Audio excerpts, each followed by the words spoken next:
9월 17일 화요일 청소년 매일 성경 함께 묵상해 보도록 하겠습니다. 오늘 본문은 열왕기하 8장 16절로 29절까지의 말씀입니다.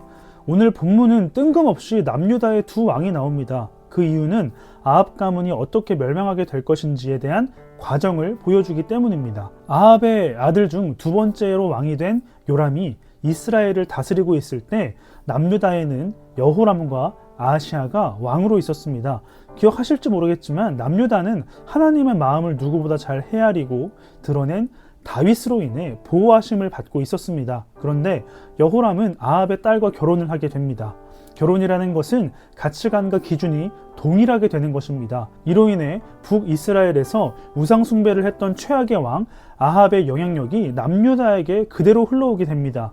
그 결과 남유다는 에돔과 림나라는 두 곳에서 배신을 당하게 되죠.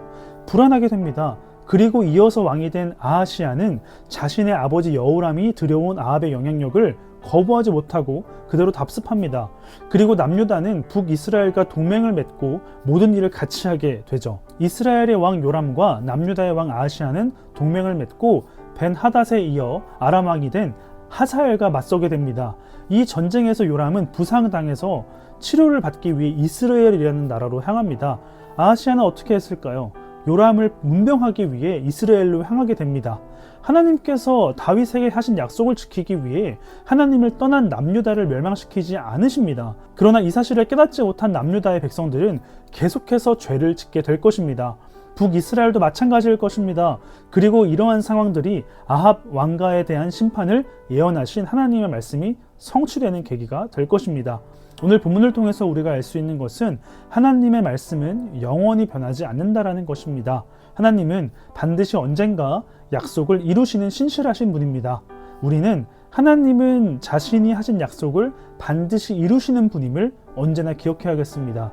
여러분, 하나님께서 유다를 계속해서 돌보시는 이유는 앞서 말씀드린 것과 같이 다윗에게 하신 약속 때문입니다. 남유다의 왕들이 하나님을 떠난 모습을 보여줄지라도 하나님은 자신이 하신 약속을 지키시기 위해 돌보실 것입니다. 하나님은 예수님을 통해 우리를 구원해 주셨음을 보여주셨습니다. 우리는 이미 구원을 받았고 하나님은 이 구원을 취소하실 생각이 없으십니다. 그렇다면 우리는 어떤 상황을 마주할지라도 구원받은 사실은 변함이 없습니다. 이 말은 어떤 상황에서도 감사할 수 있는 기회가 있다라는 것입니다. 오늘은 추석입니다. 감사한 시간을 보내고 계신가요? 맛있는 거 많이 먹고 계세요? 다른 것보다 우리에게는 무조건적으로 감사할 수 있는 이유가 있음을 기억하시고 남은 연휴를 풍성하게 누리시는 저와 여러분 되었으면 좋겠습니다.